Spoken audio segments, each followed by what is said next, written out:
మీ makeup కేకీగా లేదా ప్యాచీగా అవుతుందా? అయితే ఈ స్టెప్స్ ఫాలో అవ్వండి. ఫేస్ మీద డెడ్ స్కిన్ ఉంటే మేకప్ ప్యాచీగా ఉంటుంది. సో ఫస్ట్ ఎక్స్ఫోలియేట్ చేసుకోవాలి. ఇది బేస్ని సూపర్ స్మూత్గా చేస్తుంది. నెక్స్ట్ టోనర్, ఇది ఎక్సెస్ ఆయిల్ని కంట్రోల్ చేస్తుంది. Third step moisturiser. ఈ స్టెప్ స్కిప్ చేస్తే 100% మేకప్ కేకీగా ఉంటుంది.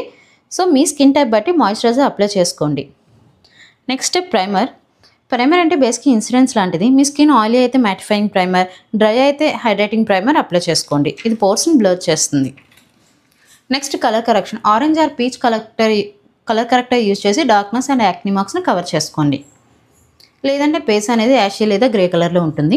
Next foundation. మీ స్కిన్ టోన్ మ్యాచ్ అయ్యే షేడ్ని తీసుకొని డైరెక్ట్గా అప్లై చేయొద్దు. ముందు బ్లెండ్ చేసి బ్రష్తో అప్లై చేయండి.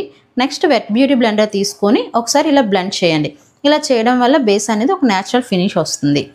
నెక్స్ట్ ఎక్కడ క్రీసెస్ ఫామ్ అవుతాయి అక్కడ పౌడర్తో సెట్ చేయండి. పౌడర్ని డైరెక్ట్గా కాకుండా వీడియోలో చూపించినట్టు హ్యాండ్ మీద ముందు అప్లై చేసి ఆ తర్వాత ఫేస్ మీద అప్లై చేయండి. Last setting spray. అన్ని లేయర్స్ బ్లెండ్ అయ్యి మేకప్ న్యాచురల్గా ఉంటుంది. ఈ స్టెప్స్ ఫాలో అయితే చాలు super smooth and clean HD finish వస్తుంది.